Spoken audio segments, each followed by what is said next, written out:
Done begging in a rundown village, I make my way home between green boulders. Late sun hides behind western mountains. Pale moon glints on the stream before me. I wade in, wash my feet, climb onto a flat rock, light incense, and meditate. After all, I can't spend my whole life doing nothing.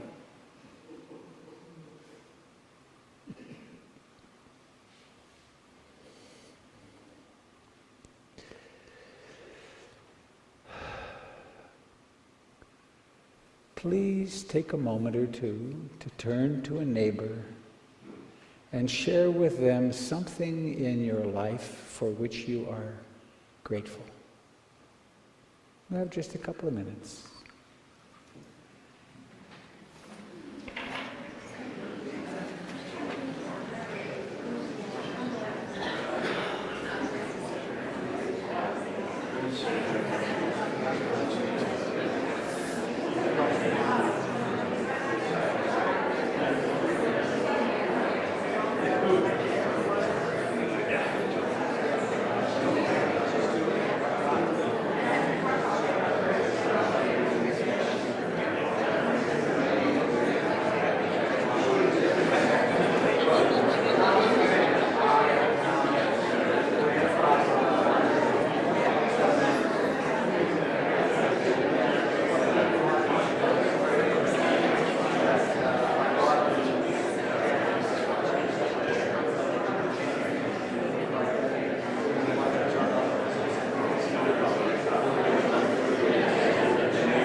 Oh my, I wish you could each sit up here.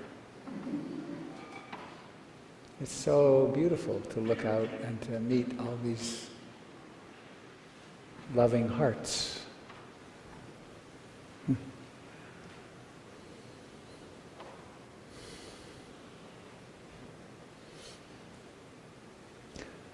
Mostly it's only a thought, but it's occurred enough in my life that I know it to be true, that when our eyes meet, it's only one consciousness meeting itself. It happens to come through different organisms, but it's always just consciousness meeting. We have a word for it we call love. But no descriptor really is accurate, is it? It's just this.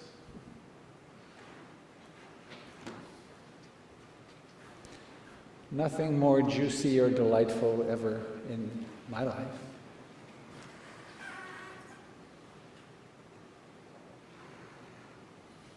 Of course, we can miss out on meeting when we're lost in thought, or lost in the stories of our lives, when we're lost in resentment or wanting or fear or ideology.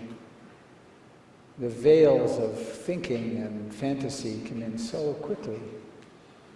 The mind creates an other just like that. And it's been essential for that to happen in order to survive as a species. But our dedication is to going deeper than that. The Buddha and many others showed that it was possible, that the structure of human brain and body and consciousness, we're just on the brink. We're just on the brink all the time. So, let's do together the practice that the Buddha taught, the practice that would appear to cultivate the field, to prepare us for actually meeting. And to do that, we meet ourselves as best we can. So I invite you, with your eyes open or closed. If your eyes are open, be aware of seeing in the objects of vision, of sight. Seeing and knowing it. How do you do that? I have no idea, but it happens. Seeing and knowing it. And then we could turn awareness to the sense door, hearing, the ear, hearing.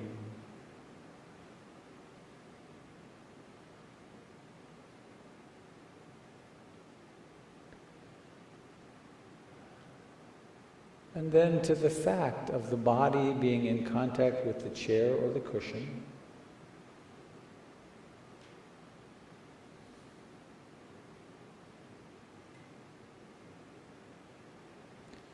To the body being covered in clothing, which provides lots of sense contact.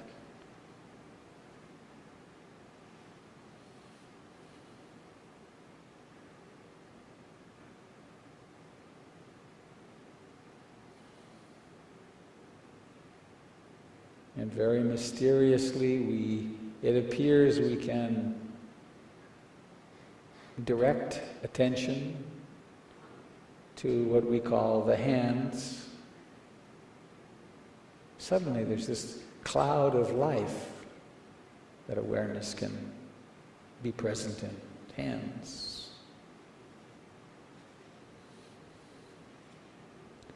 And then face.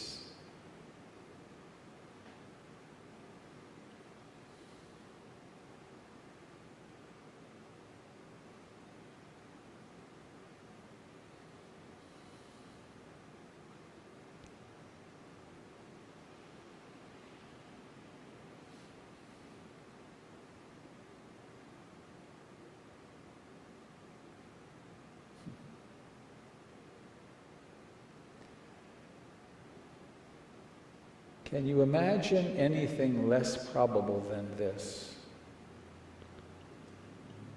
A sperm and an egg came together.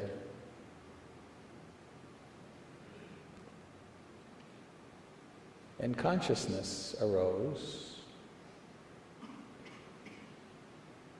And then that which we each take to be me was born,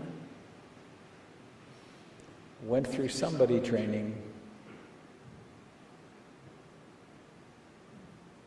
and sits here.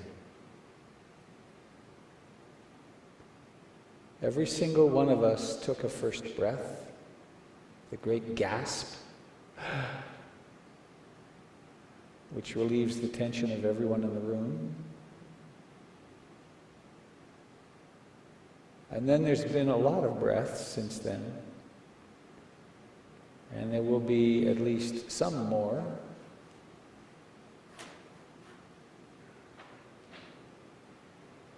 Maybe a lot. Why not come home to the sensations of this mysterious, miraculous aliveness we call breathing?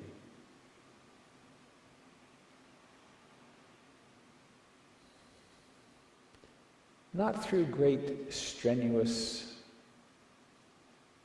muscle tightening effort, but through a kind of love, a kind of willingness, a kind of curiosity.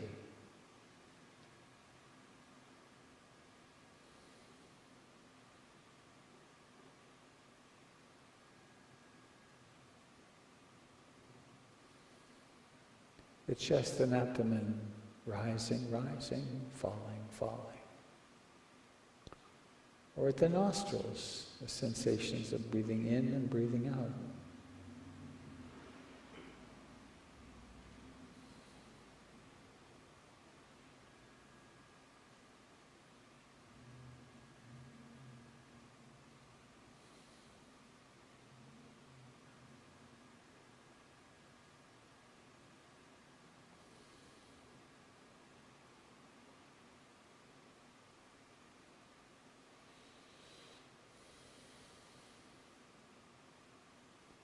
This intention to stay present with the breath illuminates the fact that the mind has other plans. It has important worrying to do, or planning, or storytelling, or emoting.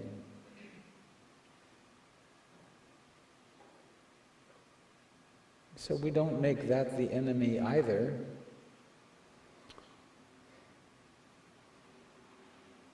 Instead, making room. The wandering mind always runs out of gas.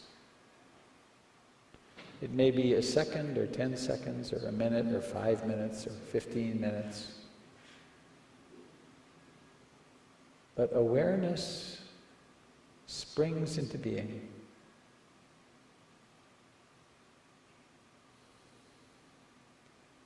So we practice to encourage that awakening.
Please notice the quality of mind which is present right now.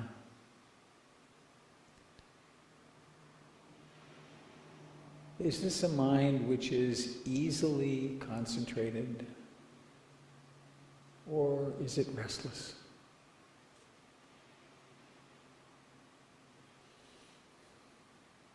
Is it a mind that's wanting something?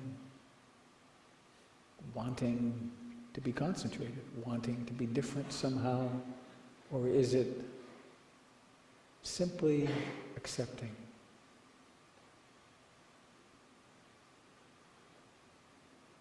Is it a mind in dislike or aversion or rejection? Or sleepy dullness?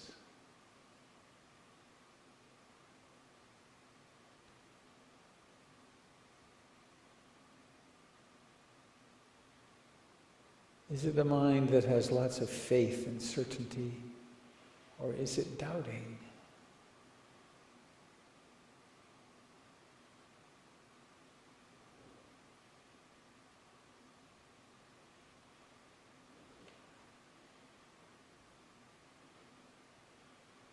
Is it a mind colored by or filled with emotion in some way or another?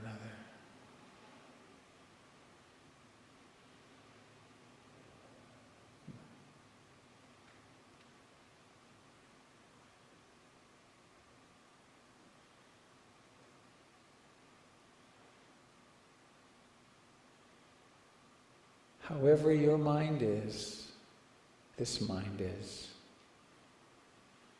Why not remember that there are millions of people on the earth in exactly the same state?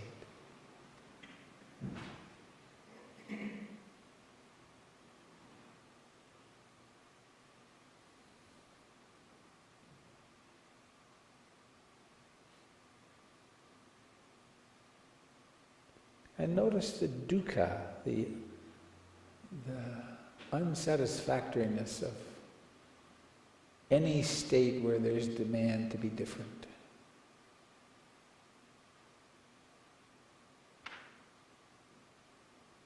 Let compassion arise. It's not that you've done something wrong or are a bad person somehow. It's that this is the human condition.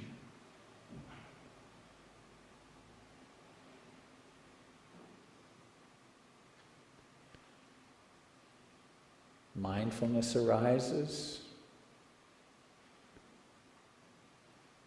and it would seem we can choose to be with the simplicity of breathing in and breathing out.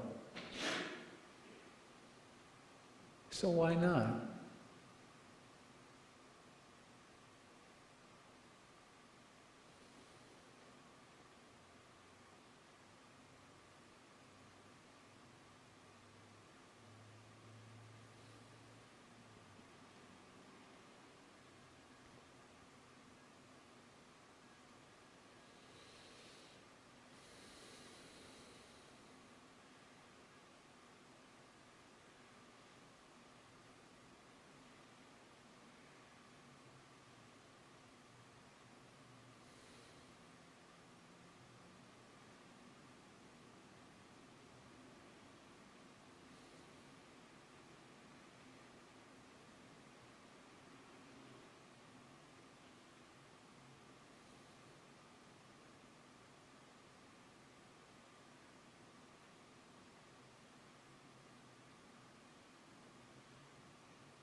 There's a story in the great mythology of Hinduism that Vishnu was sleeping deeply, and a fly entered and landed on his cheek. This woke him up, and the universe came into being. In his wakefulness, he looked across the sky and then closed his eyes, and universes vanished.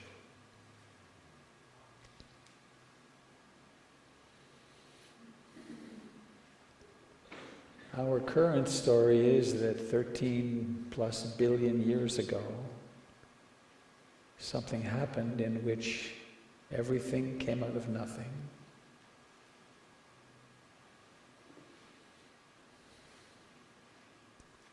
And since then, there's never been a single moment of rest. Everything is always becoming something it wasn't a moment before.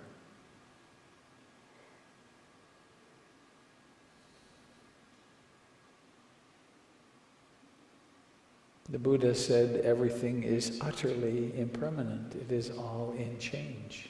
It is change.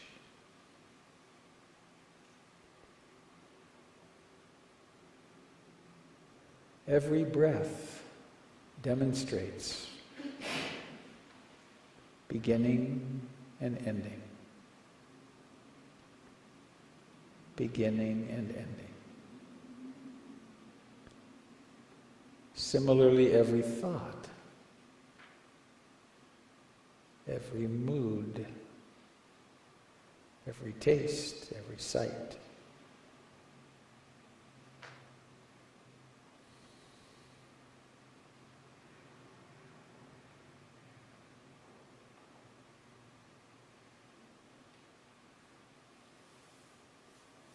in this practice, there is awareness of this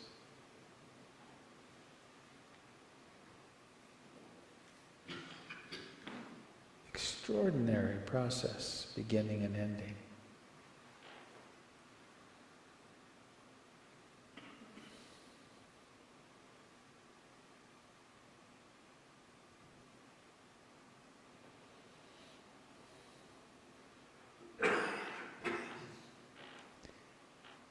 In the middle of this kaleidoscopic change,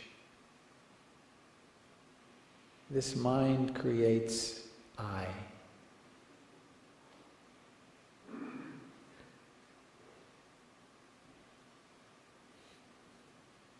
I am solid, I am enduring, I am someone.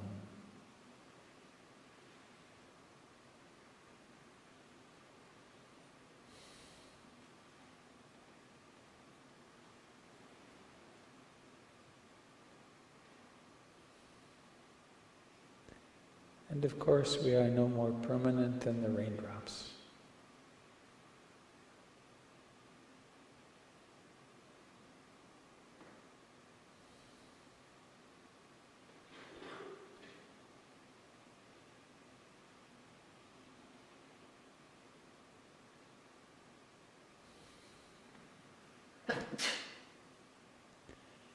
Rather than a gong today,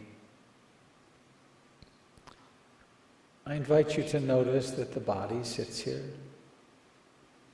and that it's nothing but life.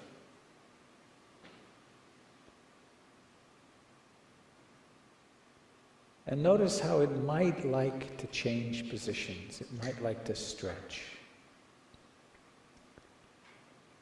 How do you know that? What are the signals? Are the signals pleasant or unpleasant?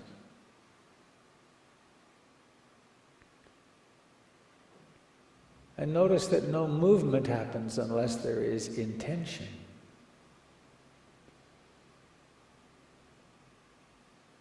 And if that intention does arise, please allow yourself, allow it to operationalize, and let a stretch occur.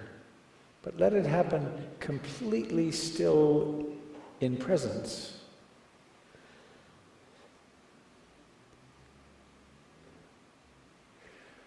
Letting go of the idea that meditation is over when you're not sitting.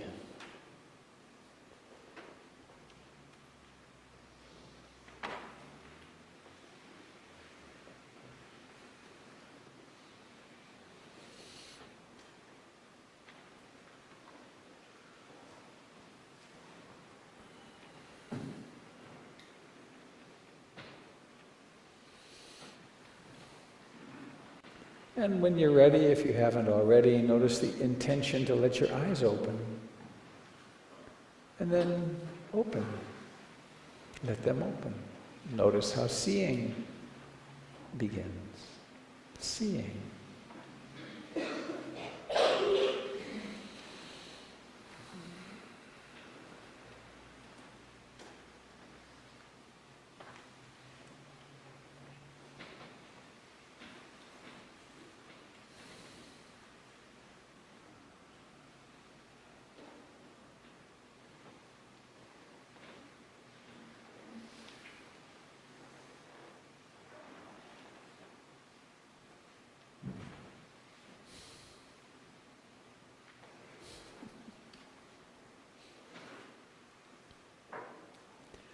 That's my idea of a good time. How about you?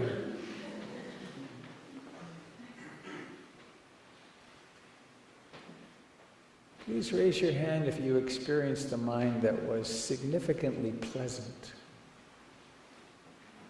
How about significantly unpleasant?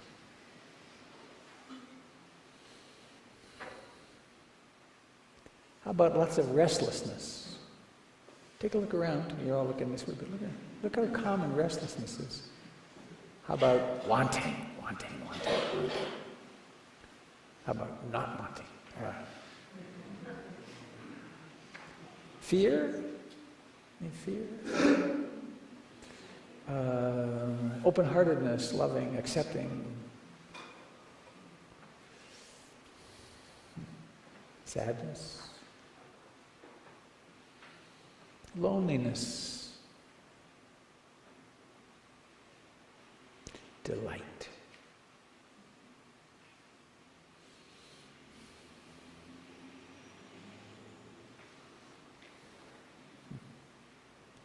It's quite a zoo, isn't it? The human mind. It's just...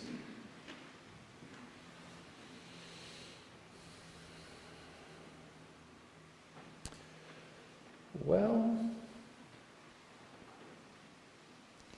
Jim survived the Beaverton traffic. Come on over.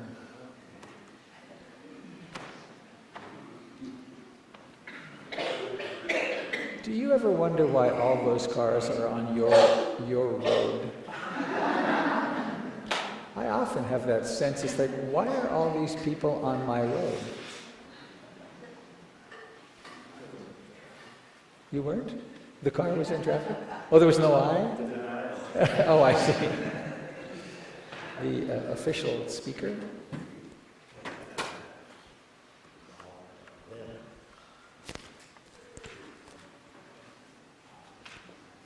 But I wish them well. Not everyone, but most of them.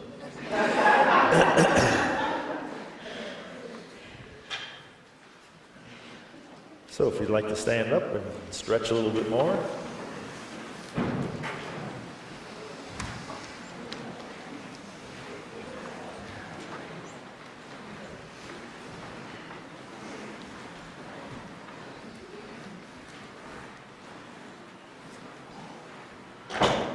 So I was reminded of a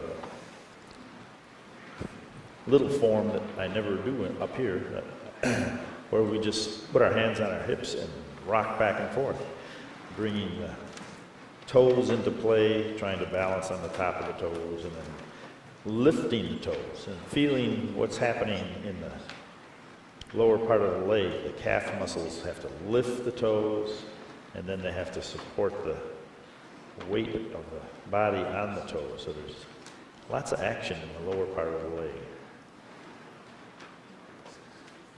But this is called the bubbling spring. And in Chinese medicine, there's 12 major meridians, and 6 of them come to the point behind that little raised part of your foot where the toes emerge. Right behind that, there's a point where all 6 converge, and the same thing with your hands. So when we activate the bubbling spring, we're activating 12 meridians in the body. After sitting for 45 or 50 minutes, that feels good. So let's sink into the knees a little bit and relax the shoulders and take a full breath. And the full breath kind of signals to the body that we're not going to do anything intensely mental or stressful, or we're bringing lots of oxygen into the central nervous system and releasing tension. So this isn't a competition of any sort. And we sink a little lower. Oh, I know what that is. It's not a warning signal.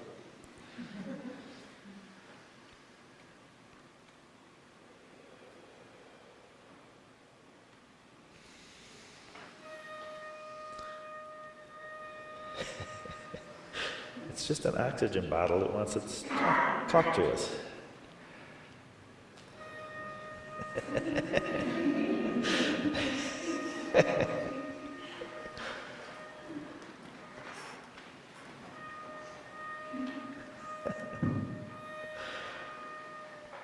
An extroverted oxygen.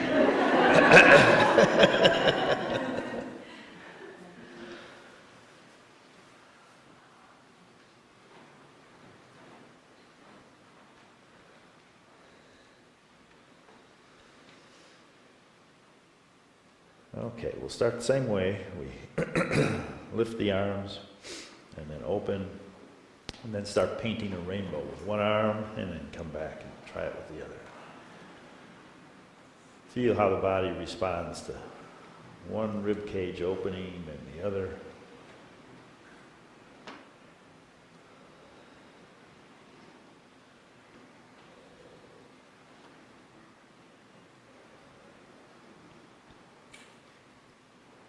And then reach up and separate the clouds. Sink, cross the wrists, come up the center. Try again.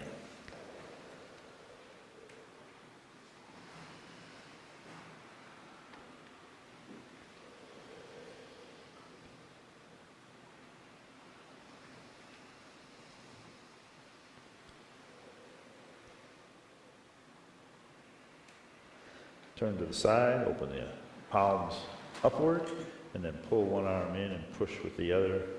We kind of twist the wrists so we're not just pumping energy out from the central torso into the fingertips. We're kind of squeezing the forearms by twisting the different nerves and blood vessels are squeezed a little bit of massage. Then massaging the shoulder joints.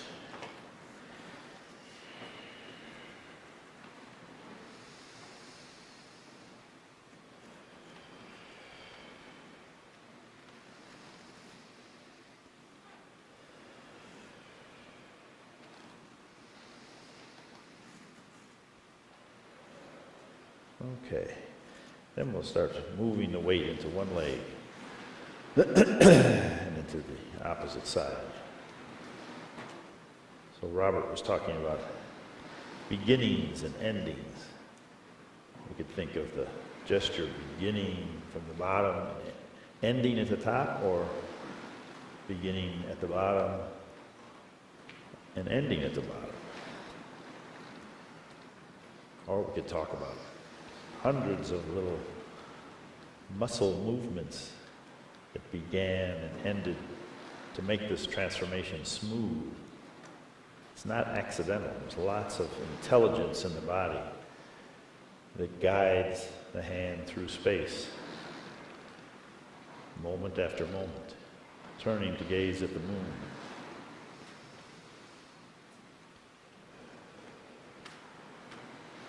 How many moments does it take to get from here over to here?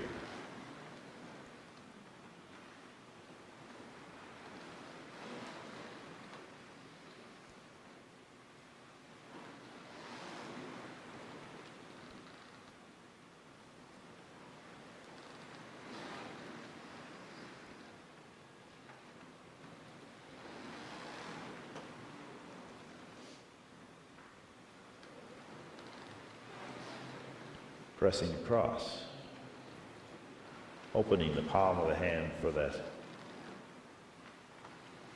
organizing point in the palm to move through space. 6 meridians ending in the palm of each hand.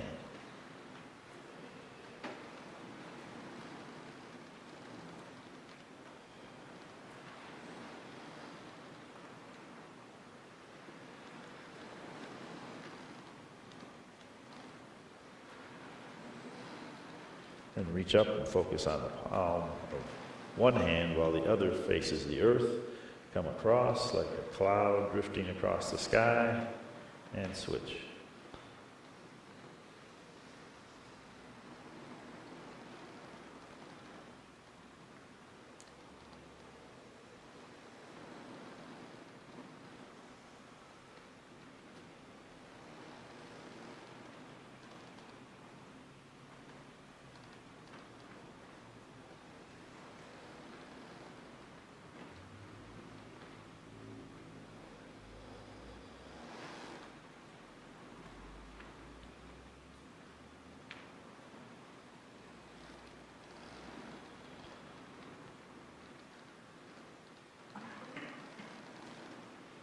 Now we open the stance so we can shift the weight forward, splash in the sea, shift the weight back, lift the toe.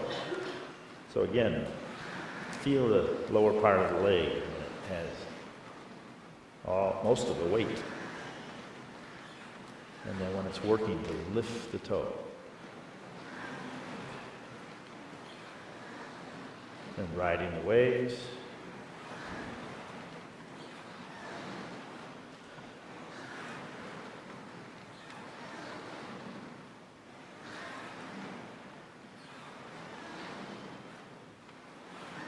And opening the arms, the weight goes out to the side, then comes forward.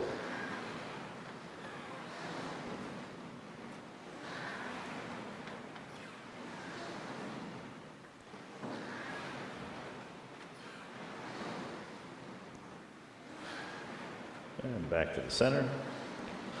We'll step out to the other side, splash in the sea.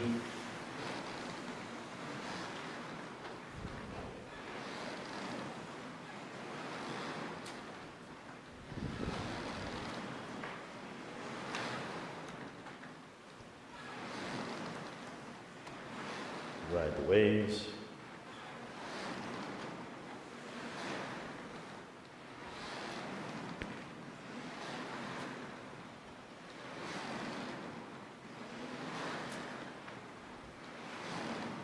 And open the arms.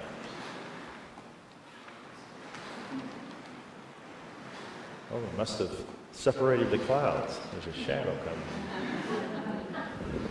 The sun is out. Okay, back to the center. Make a fist and sink. Let the dragon rise from the sea.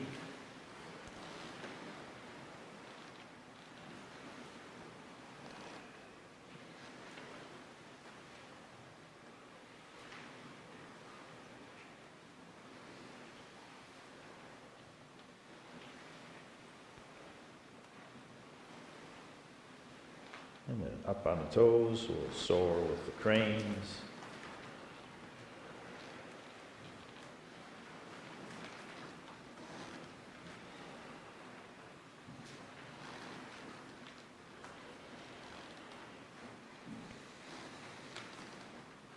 And then turn the wheel.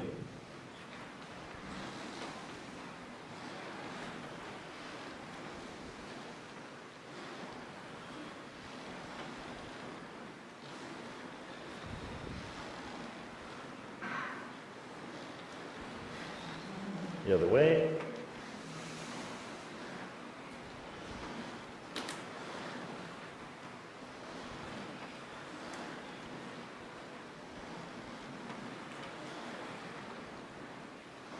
And back to the center. Lift one arm and one leg, bouncing the ball.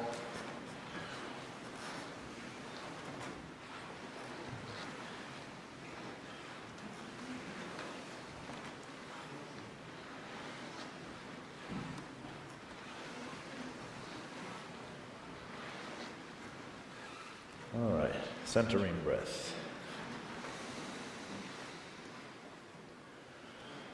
So tuning again to the palms of the hands. We've stimulated all the meridians, so there may be more sensations right in the center of your hand, or 6 organizing little streams of energy come together. Then when we pause, bring the body to mostly still.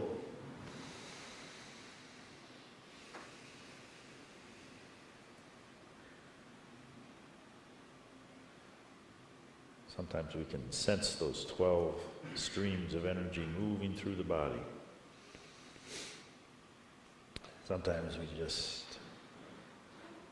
recognize it as heat or coolness, pressure, tingling, an expanding kind of sensation or a contracting kind of sensation. So we just bring our attention to a standing form. Where does awareness settle? What's the most obvious place for awareness to just drop into this body?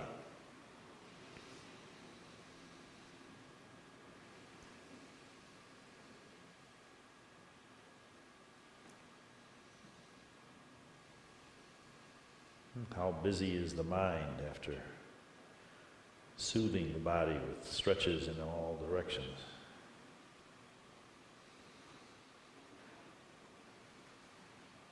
The mind guides the body, but the body also influences the mind. It's a two-way street. You calm the body and more stillness in our mental factors. So let's bring gratitude up in our mental factors. Thank you very much. Thank you for participating with me. I feel much better.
You guys rushed today, didn't you? Hi, everybody. My name is Kate. Robert's right. It's really nice up here. Lots of things going on. There's a retreat in Seattle that Robert's doing on April 8th, and another one coming up in July that's Mountain Waters. And Mountain Waters is 12 days of bliss. It's absolutely incredible. It will change your life if you're ready. It's amazingly beautiful, and I went there a couple years ago, and it is just glorious. If you're able to carve it. I have to tell you, there's never a right time to do retreats. You kind of have to make it happen, and if it calls to you, please do it. And if you want to talk about what it's like, give me a buzz. We can talk about it. In order to find out about everything we're doing, we have a couple contact lists. There's a blue sheet at the back of the room. We have a PIMC forum, which allows community members to talk to one another. And we also have just an email list if you're one of those people who doesn't want any more in your email than you have to see. And you can sign up for either or both of those lists at the back of the room. Hi, Dana. Seeing Dana reminds me, Dana used to teach our children's program, and it was a huge loss when she had to move on to other things. And we have had another wonderful teacher, of course, with our delightful Mariah. And now we have hired a new teacher. Her name is Monica Stone, and you'll meet her today. She's delightful. We have a new effort. It's called the Care Committee.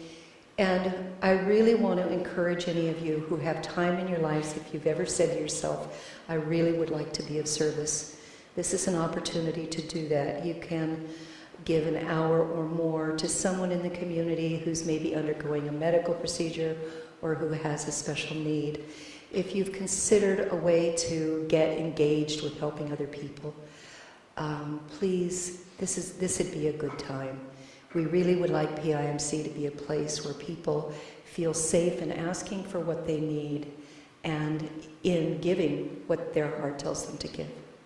Contact me or Kathy Salvaggio on that. Every week we have, through the magic door into our living room, for those of you who have not been here before, we have what we call hospitality.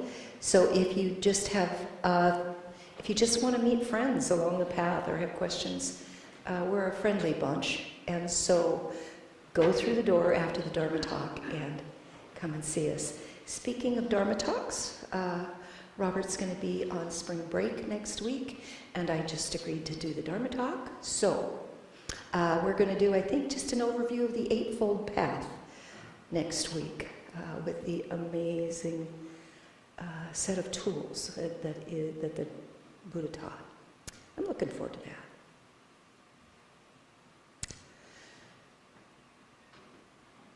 that. Giving from the heart.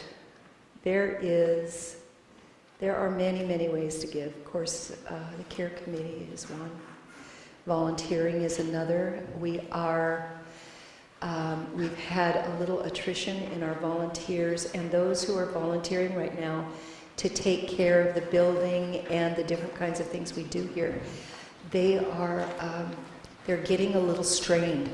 So if you have it in your heart to volunteer, this would be a great time. Please contact Ethan Benetton. His contact information, my contact information is all on the website, portlandinsight.org, and it's also a wonderful place to find out everything you need to know. If you are able to share some of your wealth if your heart is made more full by sharing, we want you to do that. We want you to do that because it helps us survive and to make it possible to help others, and because it makes you feel wonderful too. So the little bamboo box at the back of the room will gladly accept any excess cash. Love it. Or you can go online and give either one time or become a member of our stewardship circle, which is the group of people who've agreed, committed to give monthly to support the community. And that's very helpful for us to know. So I think that's, yes. Ooh, it is what? When? April 2nd. And thank you very much. Every year, twice a year, we come together as a group to spend the day in mindful work. And it's a lovely day. We have a great time. And we go through the building and we dust the Buddhas and we wash windows and we clean and make everything all shiny for a while. And it's lovely. And PIMC provides lunch and we have a great time. And it's a great way to get to know people a little better, spending the day working with them. Oh, also, the winter's not over. Community giving. This box right here will receive any extra blankets, coats, tarps, anything to keep people dry and warm or to help them move into a new apartment or building so that they have a few things. And I think that will do it. Mr. Beatty. Yes. You're on, dude.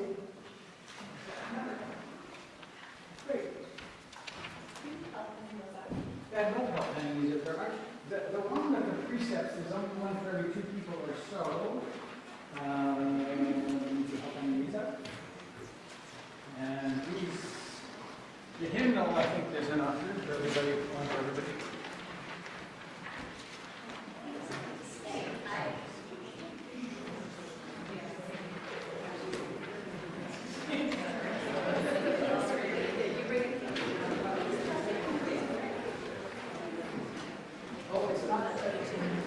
It's not the one with the music bars on it.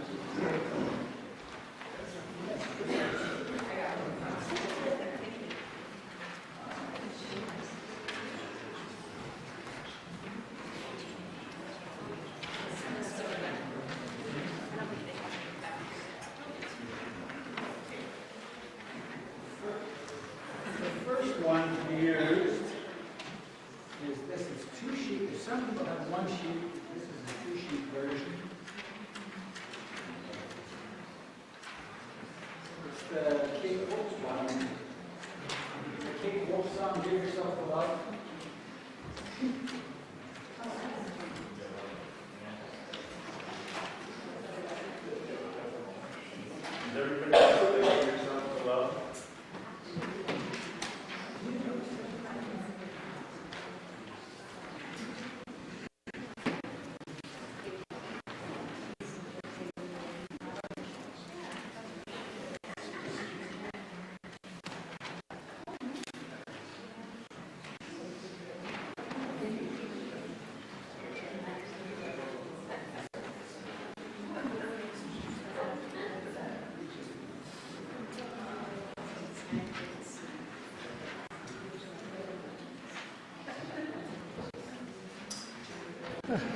All right. Uh-oh. Oh, there it is. It's just exactly what I was looking for. Yay. Seek and ye shall find.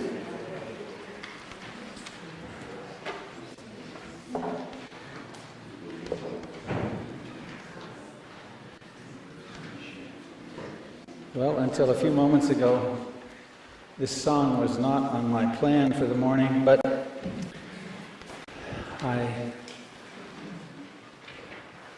I want in a sort of, not tangential, but maybe foundational way to speak about politics this morning.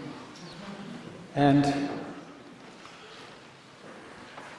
there's 2 things that are missing completely in our political sphere at this point.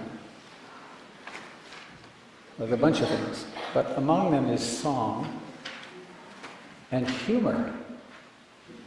The big thing that's missing is love. But I thought we might just sing this song together, and it's about love, as you know, or you can see. And my anxiety level doing this is always, I give a Dharma talk without any anxiety, but put this thing on me, it's like, so please bear with me as my hand seize up and I get anxious. anxious. It's interesting when it's minor. So please join me as best you can. I will sing it as best I can. Kind friends all gathered round, there's something I would say. Can't hear you. Is there anybody out there? All right, we'll try again. 1, 2, 3. Kind friends all gathered round, there's something I would say. What brings us together here has blessed us all today. Love has made a circle that holds us all inside. Strangers are as family and loneliness can't hide. You must give yourself to love. If love is what you're after, open your heart to the tears and laughter and give yourself to love. Give yourself to love. I will walk these mountains in the rain. I will learn to love the wind. I've been up before sunrise to watch the day begin. And I always knew that I'd find you, though I never did know how. Like sunshine on a cloudy day, stand before me now. Give yourself love, give yourself to love. If love is what you're after, open up your heart to the tears and the laughter. Give yourself to love. Give yourself to love. Oh, love is born in fire and planted like a seed. Love can't give you everything, but it will give you what you need. Love comes when you are ready. Love comes when you're afraid. It will be your best teacher, the best friend you'll ever make. So give yourself to love. If love is what you're after, open up your heart to the tears and the laughter. Give yourself to love. Give yourself to love.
around being nasty or self-centered. I'm really glad about that. But in a few minutes, God, I'm going to get out of bed. And then I'm going to need a lot of help. Don't know who wrote that. Okay.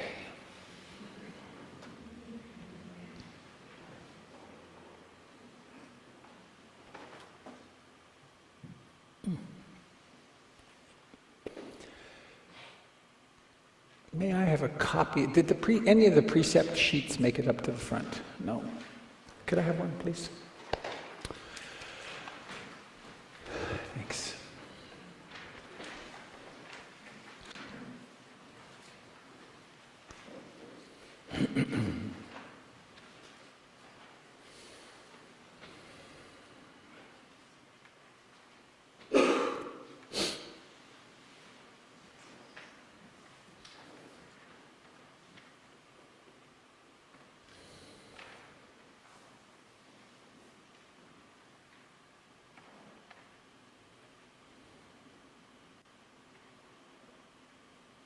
A long time ago, in my early 20s. No, before that. When I was really little,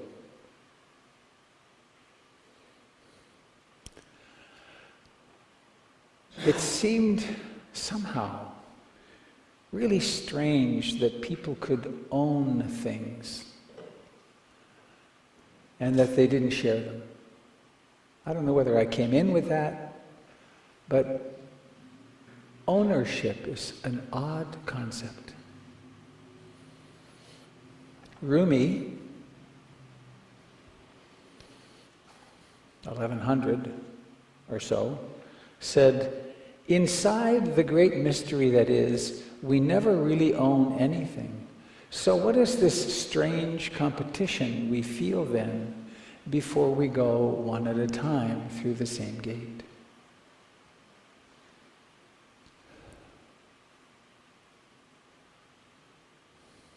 We will let go of everything, including our bodies and our relationships and everything, because we're only here for eye blink.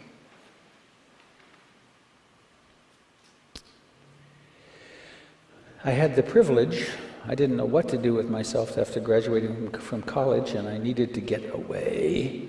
So I signed onto a ship and I went to Australia, where I had great adventures. I worked in a ski resort and taught school in Sydney and was a cowboy, a Jackaroo Mighty for several months. On the longest day in the year, at the Tropic of Capricorn, which ran through the Capricorn or Cancer, the southern one anyway, I was on horseback, hurting like crazy, pushing about 300 head of cattle with 4 or 5 other guys. My horse knew what to do and I just held on like crazy. She was amazing, actually. So I traveled there, and then I lived in Europe for a couple of years, and I went overland to India, overland before the Russian war, the first in Afghanistan, long time ago. And I became more and more concerned about the world's environmental catastrophe. This was before it was a topic.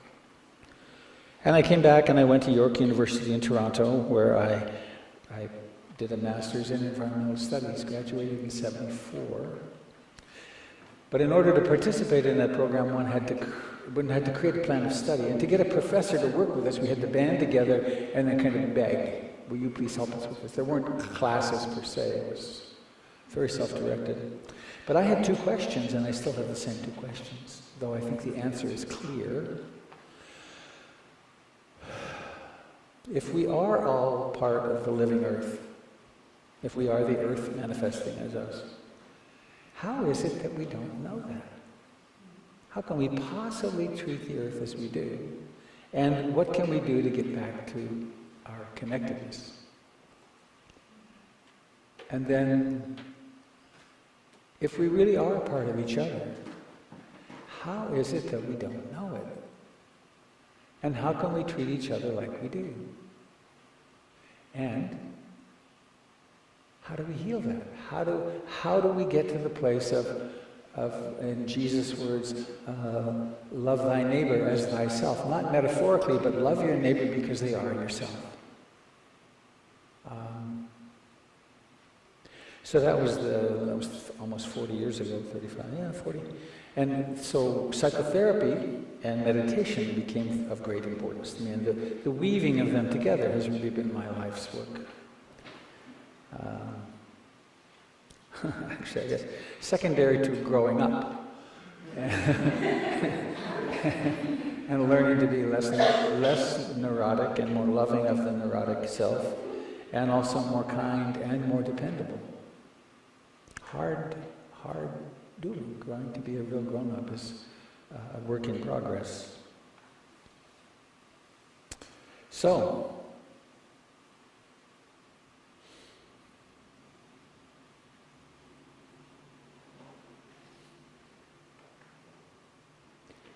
the Buddha taught that there are three major categories of effort that are part of waking up. The first is the practice of generosity. And generosity is the practice that happens when we do this. When we go from our quite natural mine, to ours. This is ours. And generosity is,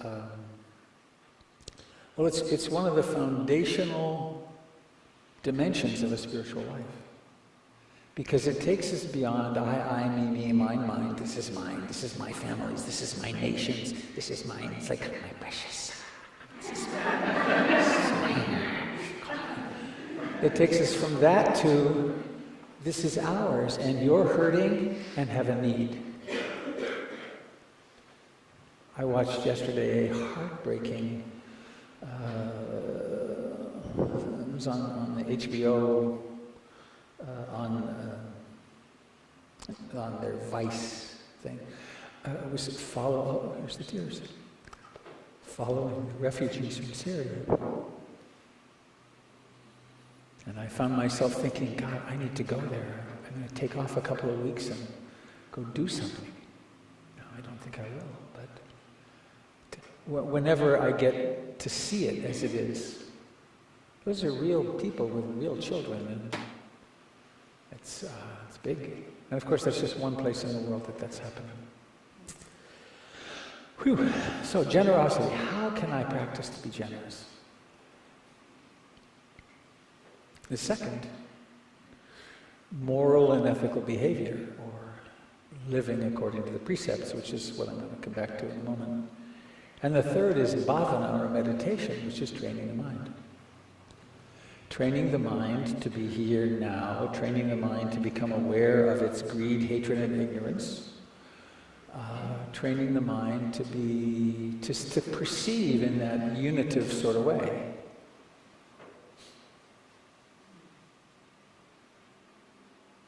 And the Eightfold Path is the path to the practice of these three foundation concepts.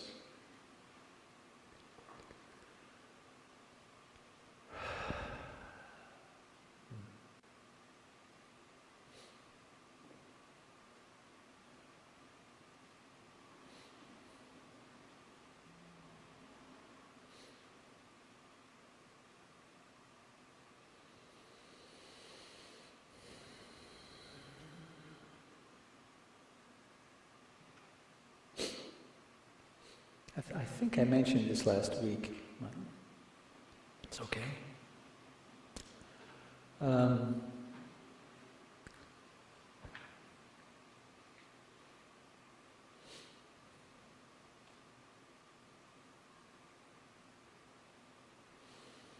I went to the Bernie Sanders event here in town, and I really like that guy. His values are very much in accord with mine. And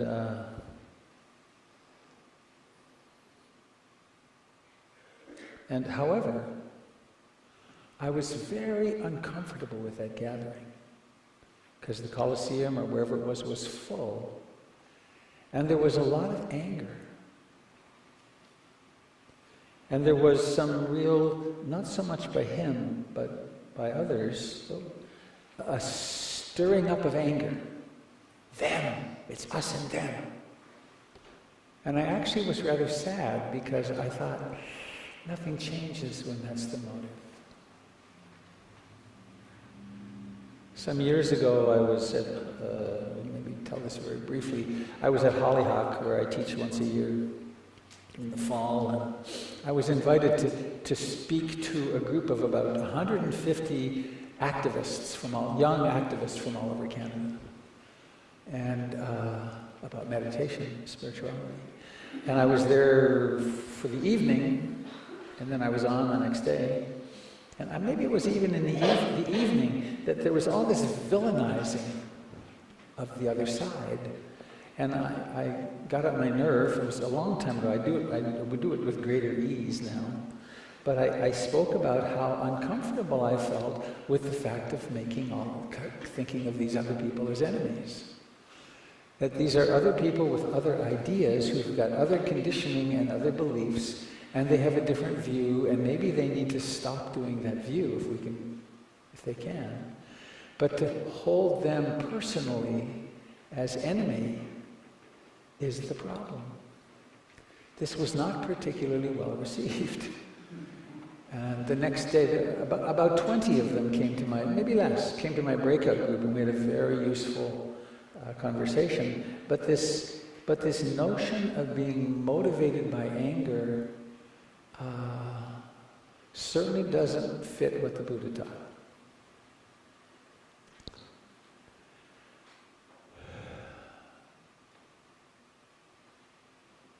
I had a friend years ago, an acquaintance really, who spent a short time on a Greenpeace boat in the Pacific. And while I've admired Greenpeace for many of the good things they've done, he said that he had never been around a group of such angry people in his life.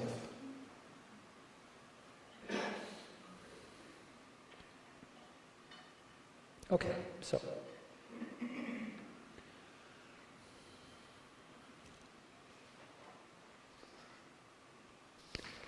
Quote from the Buddha. I think it's still here, hopefully. Window. From the Dhammapada.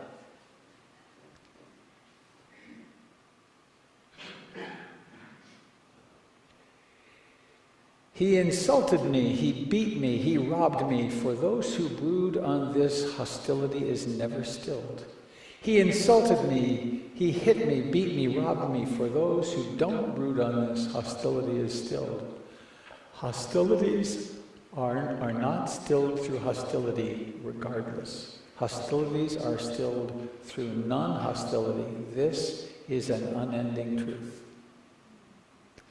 Another translation, hatred is never appeased through hatred, only through love is hatred appeased.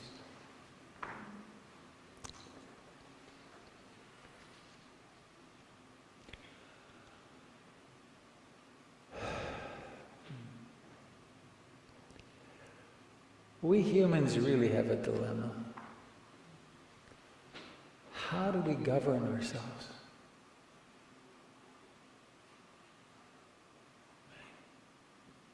How do we create structures which can actually help us live together peacefully? Which can maximize the good for everyone? And if you read the Declaration of Independence, that's a beautiful document.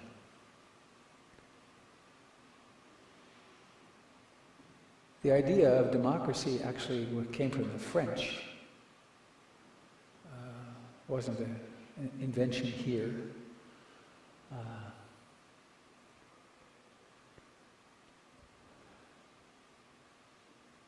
If any of you can help me with this, I'd like it.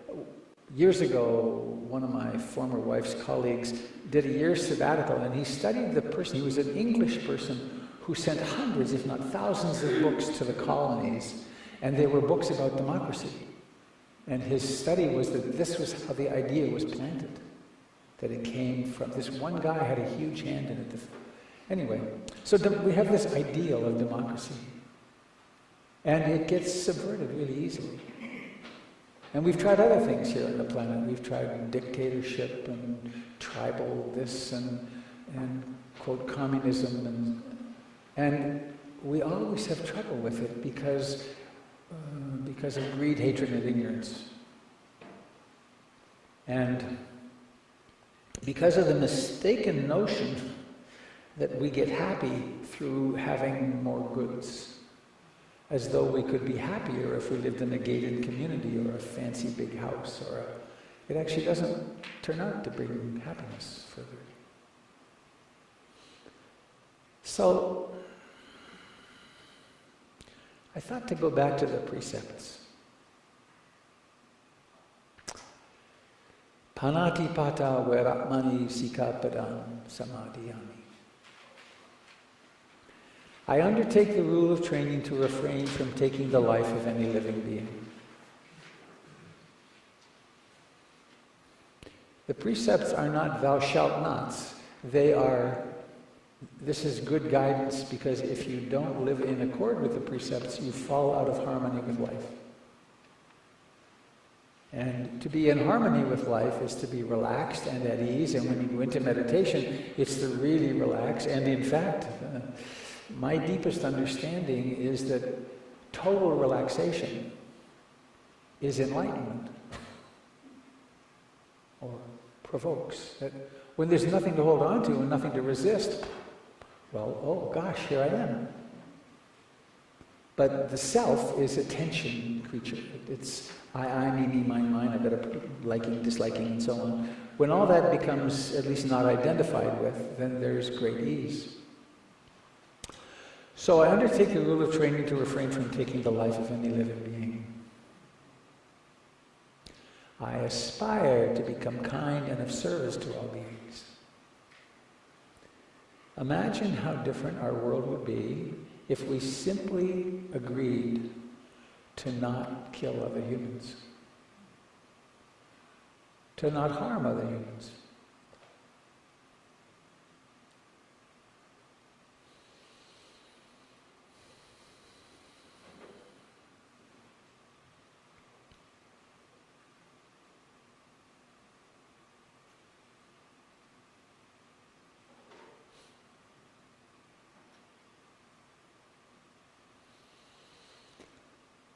There is a very unsettling and I deem dangerous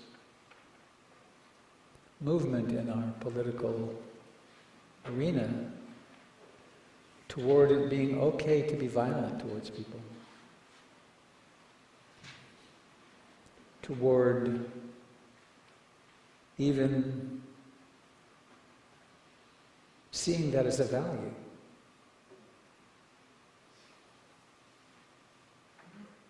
That always leads to bad places.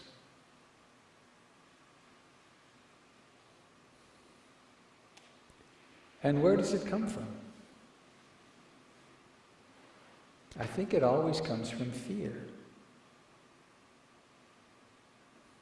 Fear and greed. It's like, I want things my way, and if they won't, it's been this way among us humans for a long time. Right? For 99.96% of our time as human beings, we lived in small hunting and gathering bands of 50 or less. And we were not nice to each other. Because the people on the other side of the mountains are not human, they are objects. And we can make the mountains, and we can, what do I say?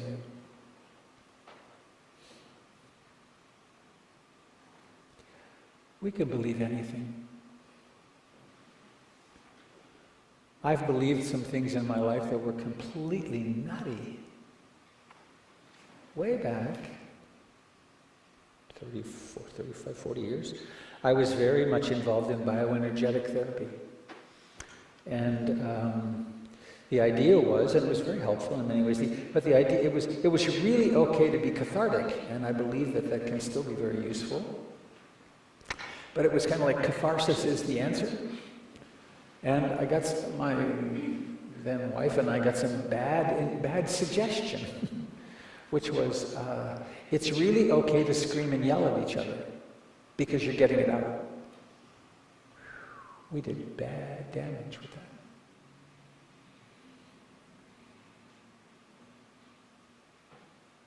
And ideas come through the culture, ideologies and ideas, and they get, books are written, and very big popular, this cult of personality, very big popular people. There are some quite big popular people who are, quote, spiritual, who have some crazy spiritual ideas, or quasi-spiritual ideas.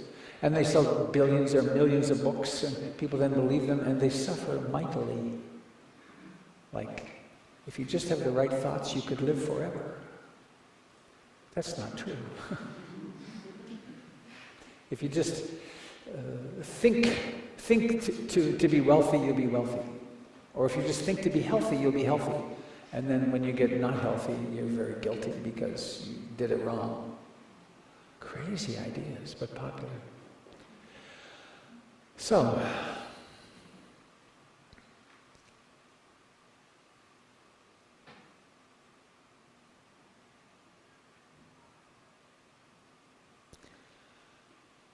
I'd like to suggest, encourage all of our politicians to start acting more lovingly.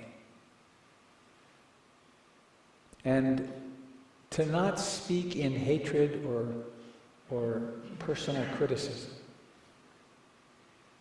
Because it doesn't work. And the populace is very ignorant in the Buddhist sense.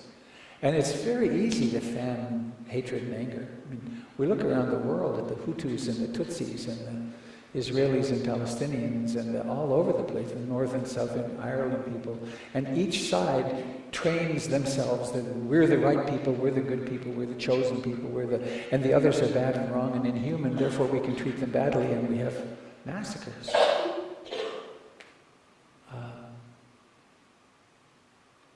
Years ago I watched a brief documentary on Ireland, and it showed the little children being trained to hate the other side. Nutty. So, this precept, I undertake the rule of training to refrain from taking the life of any other living being. I eschew violence of all kinds. And there's a trap we fall into, which that Dhammapada quote spoke.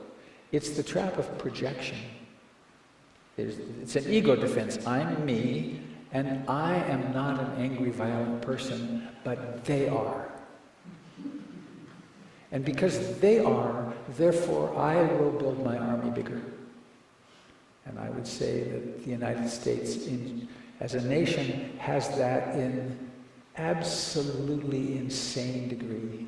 This country has never been so safe, and we spend over 50% of our gross national product on weaponry, and defending ourselves against an enemy that is a flea. There's no danger to the structure of the United States from anywhere, except within. But we project this, there's danger. There's danger and there's anger and there's hatred. Well, yeah. So,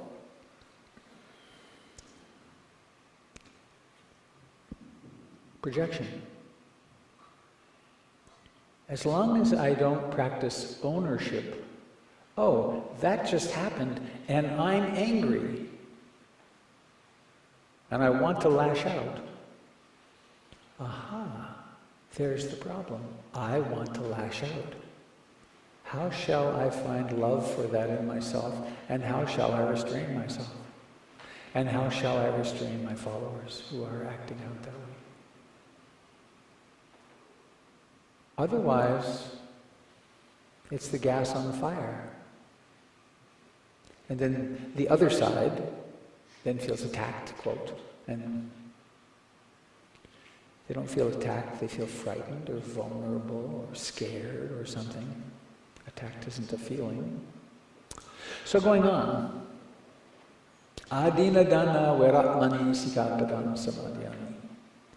I undertake the rule of training to refrain from taking that which is not freely given. I aspire to become generous to all beings.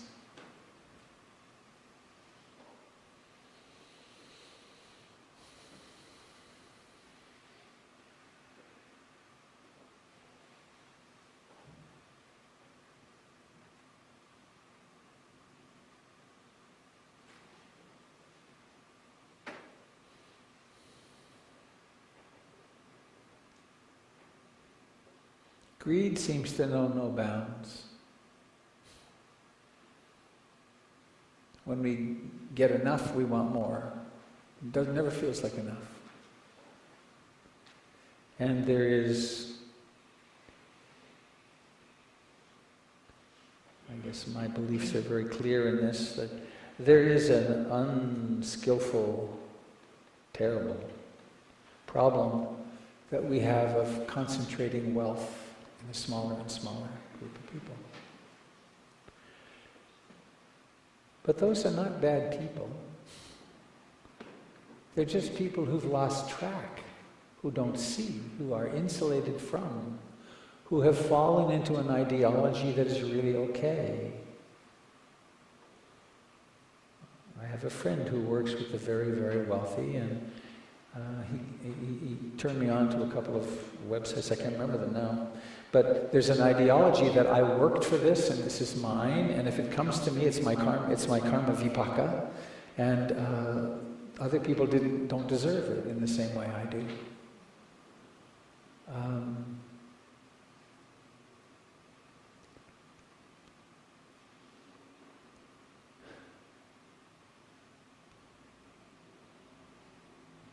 On a global scale, even on a national scale, I guess, I'm really, really, really wealthy. I take a hot shower every day. I drive my own car. When I went to that website and did my how I use energy, it would take 7.25 planets for everyone on the earth to use energy like me. Partly because I fly several times a year to go teach retreats. That's big. But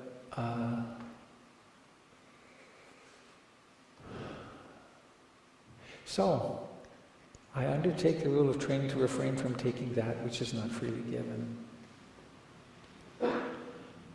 Where is generosity in our political process? Where is recognizing that, Gandhi talked about, think of your next action. How will your next action affect the poorest person on earth? And there's this, it's not new, this cult of mine. It's mine and I should get to keep it. I earned it. Well,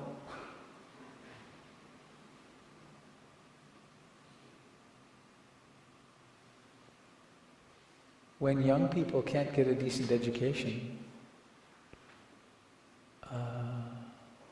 or work when they come out, they get to be a problem to themselves and everybody. It's in our self-interest to really provide. Oh, I feel these waves of sadness.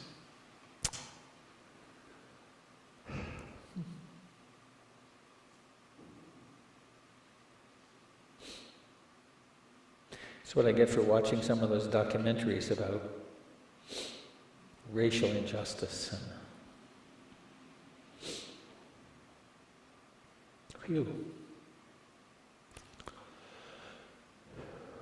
Generosity. How to become generous.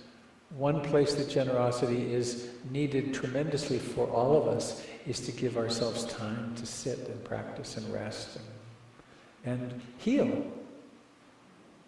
Because we are faced with incredible difficulties in the world.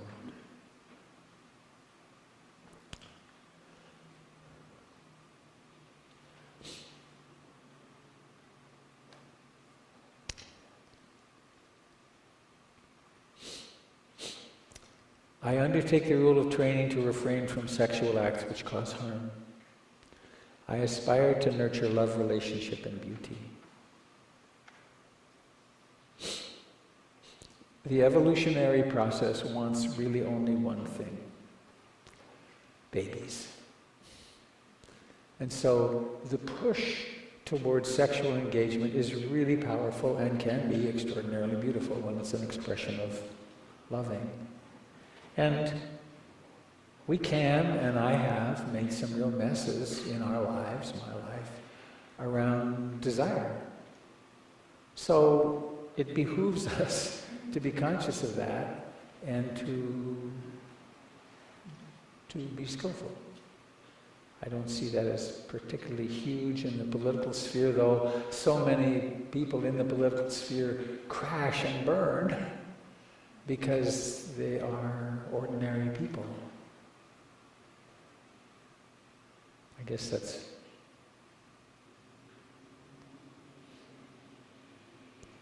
I've made a practice for some years of sending people who crash and burn publicly a copy of When Good People Do Bad Things.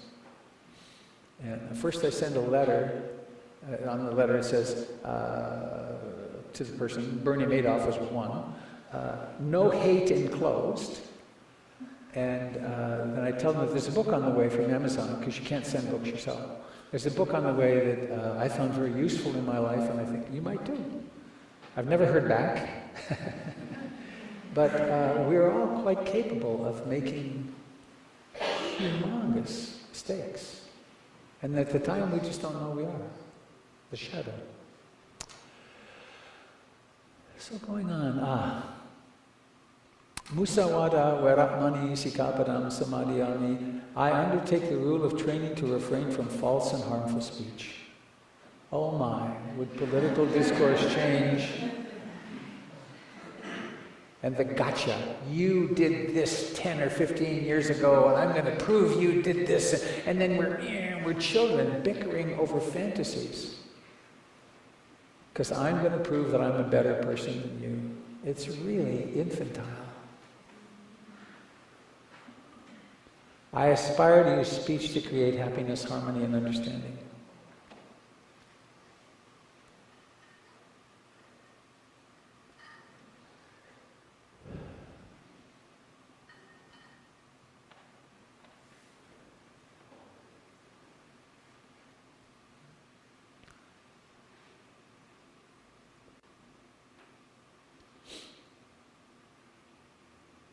There's a kind of mind that seems to be required to reach high office, and I guess particularly with Citizens United and just with the structure of it, I don't know that one can rise to that place without being very sharp of mind and maybe pretty aggressive, and I don't know whether there's any alternative. But I do know that in our own lives, we can aspire to be more loving and act in more loving ways. The fifth precept, I undertake the rule of training to refrain from the use of intoxicants. I aspire to cultivate mindfulness and wisdom. We use intoxicants to dull ourselves out because the present moment is not acceptable. And so we shop and we ingest and we inhale and we do this and that with one purpose in mind, is to dull ourselves so that we're not in contact with dukkha. Now these, the countdown, these are the same, the great distractor. And so to be, I guess that's interesting, to be conscious of that and to be moving ourselves in the direction of sobriety in its true sense, of being really present with the dukkha, because in being present with it, we learn to open and realize that it's not, that the suffering is optional, that we actually can be free.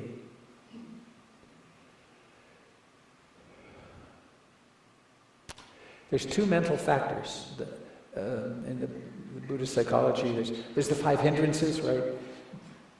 Greed, hatred, sloth and torpor, dullness, restlessness, agitation, doubt. And then there's the 7 enlightenment factors. There's 2 factors that are known in the Buddhist world as the moral protectors. They're called hiri, H-I-R-I, and ottappa, hiri ottappa. And hiri is moral shame.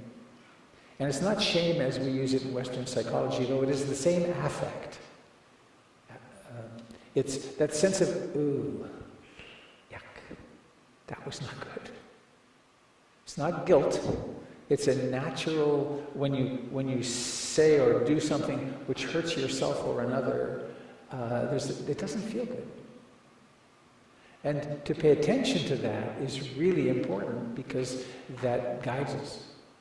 When we're about to do something, this is the ottappa, when we're about to act in some way, if we put our hand in that particular fire before we've taken it out, and we're about to do it again, ottappa is that factor of mind that says, whoa, wait a minute, this is going to hurt again. Are you sure you want to do this?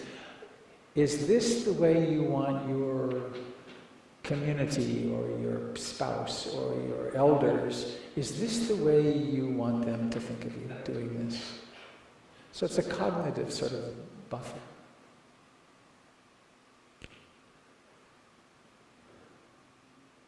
When we're lost in ideology, as it seems as though happens a lot in our lives, and particularly in the political process, when we have an idea, and we're intoxicated in that idea, we lose track of hiri and ottappa.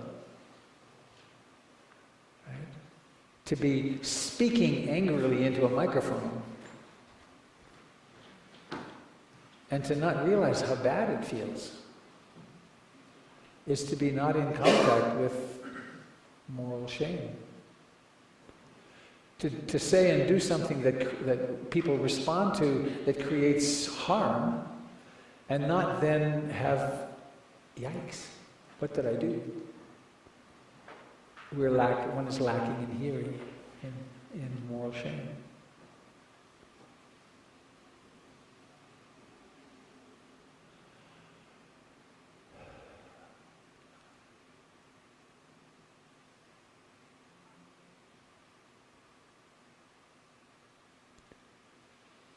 For reasons I don't think anyone knows,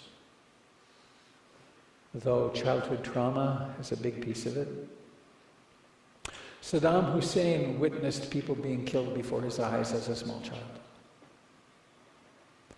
The Unabomber, Ted Kaczynski, at 7 months old, went to the hospital with some kind of terrible skin disease, and they told his mother, stop coming because he cries so much when you leave. And 3 weeks or 4 weeks later, when she went back to pick him up, he would, in her words, he would never let me hold him again. He went, and she didn't know what to do, which was wrap him up tight and hold him till he freaked out and then relaxed again and wouldn't go back into bonding.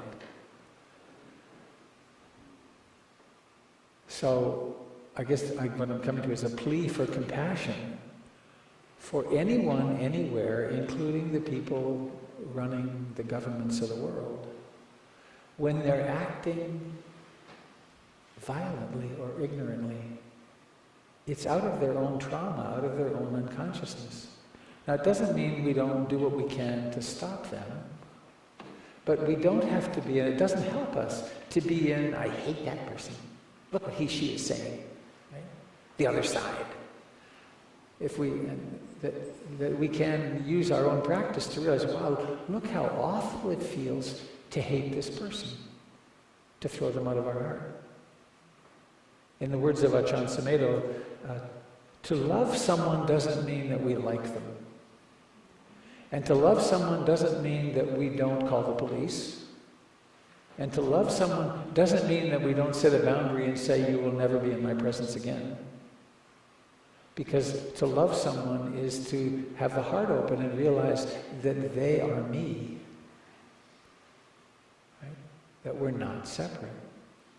They're me acting in this really destructive, awful way. And maybe it also doesn't mean that we don't put our resources into stopping them, or we put time and energy into working for some cause, but to do it without hatred. And we can do that.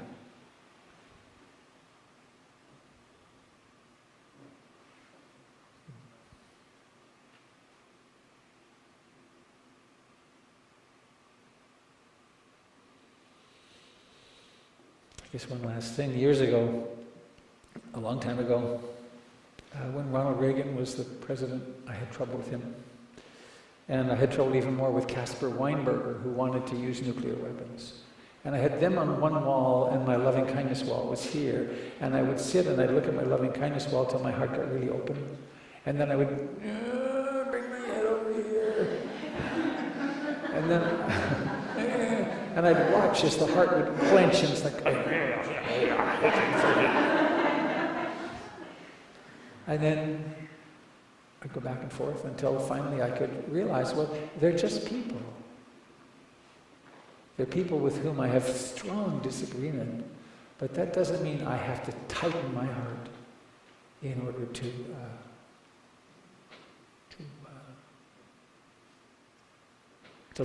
know they exist and to do what I could to. I went to some demonstrations and suggested that we do a loving kindness meditation for Ronald Reagan, and was often not well received. People were so attached to our idea that the way to go is through hatred, and I don't think it works.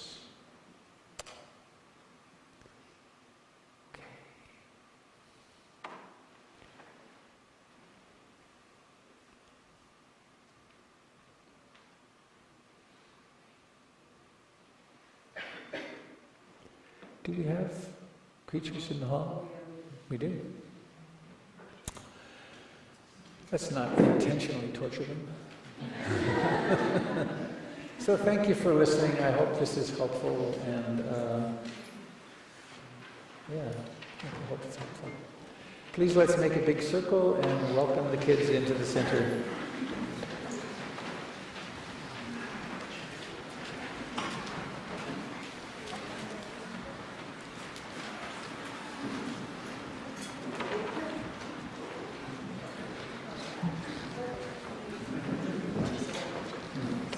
Got it. I remember it.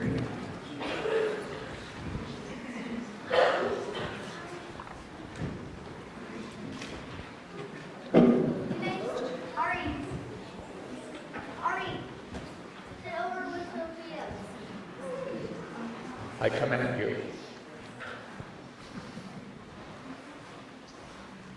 Wow.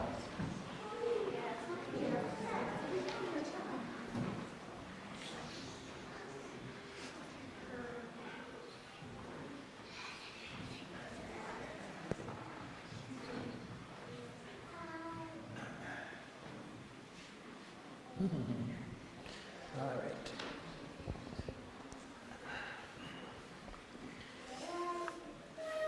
Slipping my leg.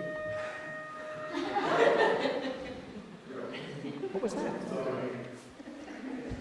Oh. Oh, she better. Oh, good.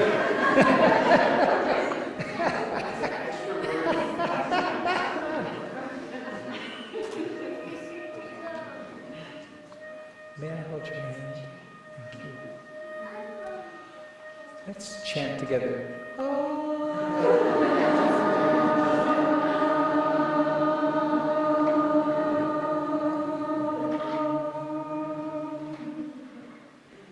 Okay?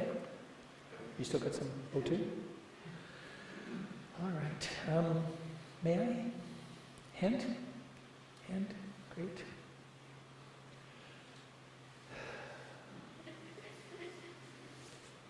We are capable of such great clarity and loving intention.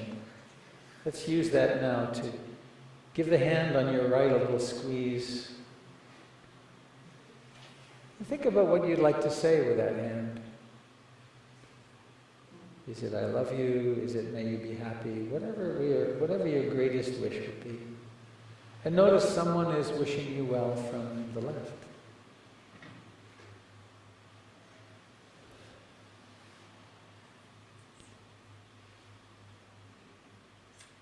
And give the left hand a squeeze. Another manifestation of yourself on the left. Why would you not love this person? May you be happy, free from suffering. May you take great delight in the beautiful moments of life. And so around our circles, to hand and heart to heart. Some of us just starting out on this journey and some of us well advanced. May we all be happy.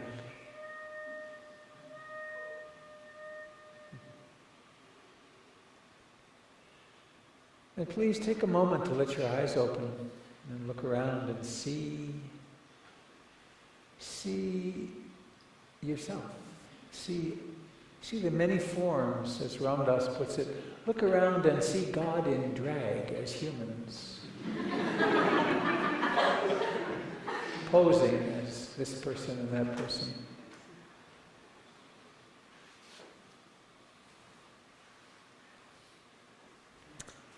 Well, now we come to that remarkable moment. I guess before we do that, because the energy disperses quickly, we're having a transition in the children's program. Our wonderful Mariah is graduating to continue on in school and her teaching. And Monica Stone is joining us. Yay, Monica. And let's hear a little Buddhist applause. Let's join her. Yay. Thank you for coming to join us. All right. And so now we have the ancient ritual of blowing out the candle and making a wish. And everyone in the room has to help. Sing first. Oh yeah, right. So, who's singing? All right. Just a second. Turn it off. Yes.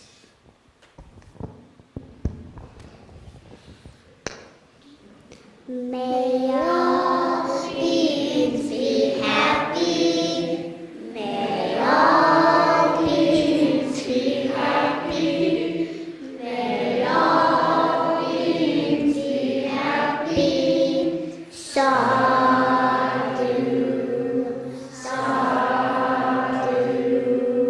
sadhu. Thank you. That was beautiful. I'd like to thank all of the kids for being here and all the parents for bringing the kids. We are so much enriched by your presence. In the usual way, everyone in the room, hold the table, right? Everyone take a big deep breath. 1, 2, 3, go! You weren't supposed to go till I counted. All right. Please come and join us for tea and cookies and goodies. I shall be absent next week. Kate Staples, my delightful colleague, will be in the teaching seat. And we'll see you soon.